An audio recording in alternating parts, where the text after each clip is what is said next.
Halo Bapak Ibu dan teman-teman, ketemu lagi dengan saya Garvin Gui di segmen kelas psikologi sosial. Ini episode keempat ya, setelah berapa minggu nih episodenya nggak lanjut ya. Saya lanjutin dengan playlist yang lain. Tapi kita lanjutin lagi. Dan di video kali ini saya akan membahas tentang skema, tentang priming effect.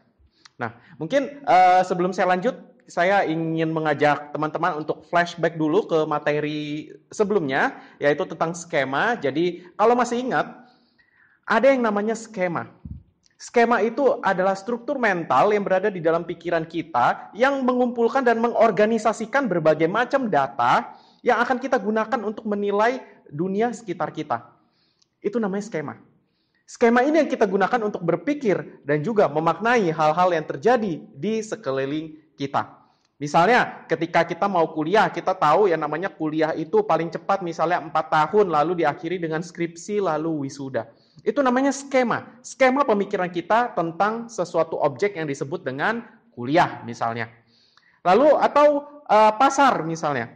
Kita berpikir bahwa pasar itu adalah tempat yang ramai, banyak pembeli, ada penjualnya, ada penjual daging, penjual sayur, penjual bumbu masakan, dan di tempat-tempat tertentu terbuka, ada juga yang tertutup. Nah, itu adalah skema di dalam pikiran kita tentang pasar. Jadi kita berpikir atau kita membayangkan, kita menilai hal-hal di sekitar kita menggunakan sebuah, ya bisa dikatakan struktur mental yang terdiri dari berbagai macam informasi yang kita sebut dengan skema. Ya, jadi kita punya skema pemikiran tentang tempat ibadah, tentang Imlek misalnya, tentang tahun baru, tentang Indonesia, tentang guru, tentang presiden, dan lain-lain. Skema. Nah, sekarang kita lanjut. Saya ingin mengajak teman-teman untuk membayangkan skenario ini sebentar. Ya, jadi bayangkan teman-teman pada suatu hari sedang naik bus. Lalu di tengah perjalanan busnya berhenti, lalu naik seorang pemuda, rambutnya panjang walaupun laki-laki, lalu wajahnya nampak lusuh ya, tampaknya nggak fresh gitu, kayaknya habis begadang semalaman.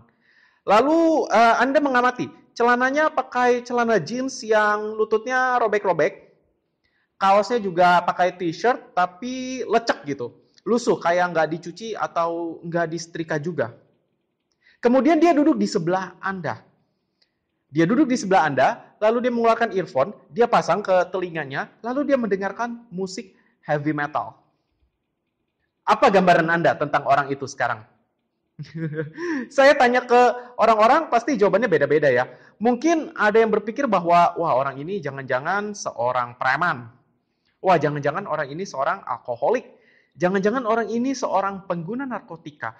Atau mungkin ada yang menilainya lebih positif, mungkin orang ini adalah seorang seniman yang dia memang bebas banget, makanya seniman itu kan nyentrik ya. Dia mungkin seorang seniman. Atau bisa jadi dia seorang polisi yang lagi nyamar, pura-pura jadi preman, lagi mau mengusut sebuah kasus mungkin. Berbagai macam jawaban yang bisa muncul. Nah, cara Anda menjawab tentang cerita tersebut adalah skema Anda sebenarnya. Skema Anda tentang seseorang yang berpenampilan urakan. Pertanyaannya, di dalam pikiran kita ada banyak sekali skema. Tapi mengapa hanya ada satu skema? Atau mungkin dua, mungkin satu atau dua skema, nggak semuanya ya. Hanya ada satu skema atau satu atau dua skema yang kita gunakan untuk menilai suatu kejadian.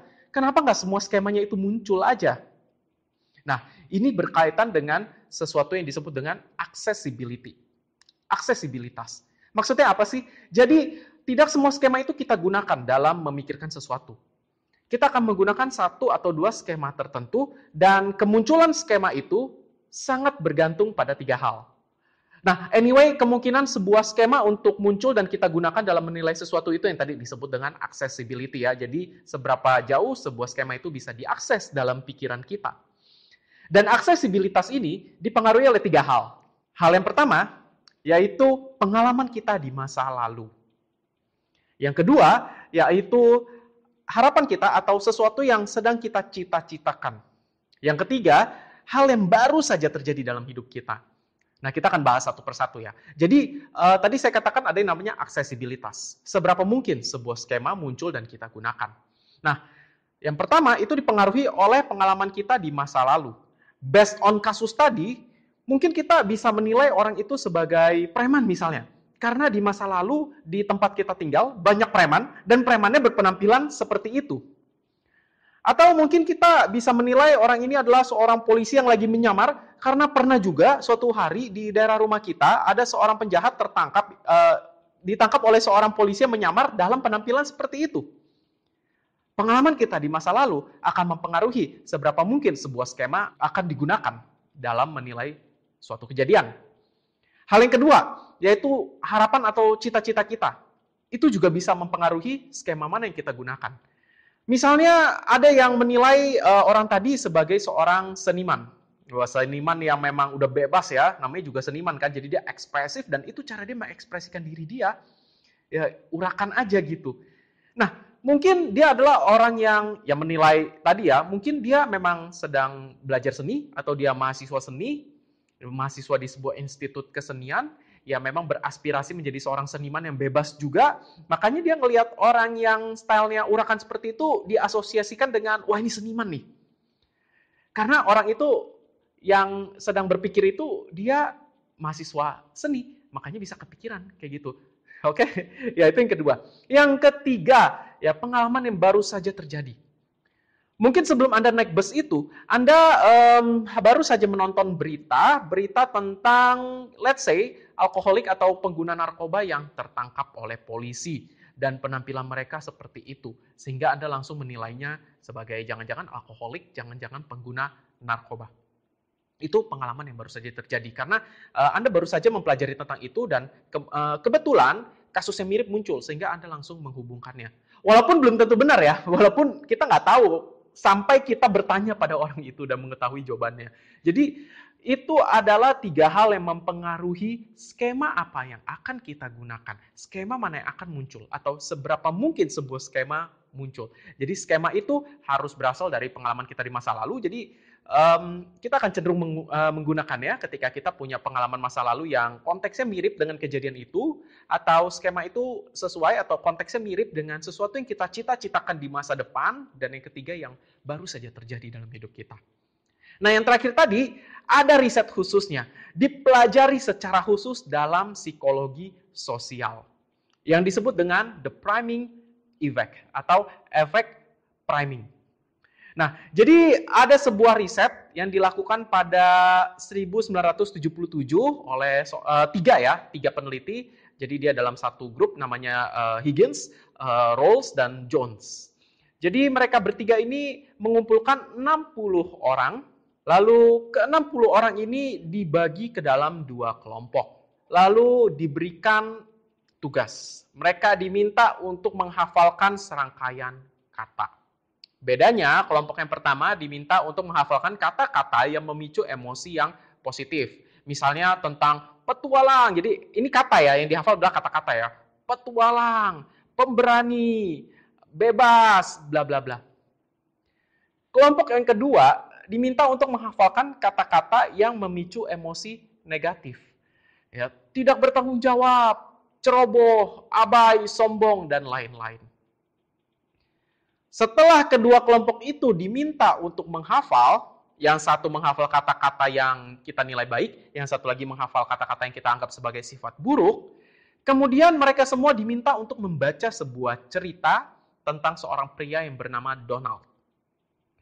Pria bernama Donald ini diceritakan dalam bacaan tersebut, hobi naik gunung, hobi bertualang. Jadi dia sudah mendaki gunung yang tertinggi di dunia, lalu dia juga pernah menggunakan sebuah kapal ya, dia yang bawa kapalnya menyeberangi lautan, padahal dia nggak punya keterampilan khusus dalam mengendarai kapal, dia nggak punya lisensi, tapi dia bawa kapal itu, dia seberang lautan.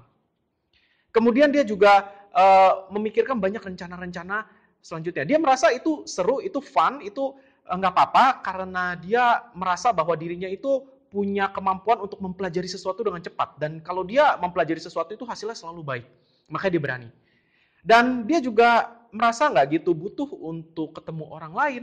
Dia tidak terlalu banyak bersosialisasi karena bagi dia, dia nggak butuh orang lain. Itulah tentang Donald. Oke, nah kita lanjut ya. Kan tadi ada 2 kelompok. Kelompok yang pertama menghafalkan kata-kata yang kita nilai sebagai sesuatu yang baik.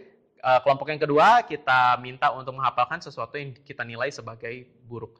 Lalu mereka diminta untuk membaca kisah tentang Donald, kemudian mereka diminta untuk menilai seperti apa sih si Donald itu based on cerita itu.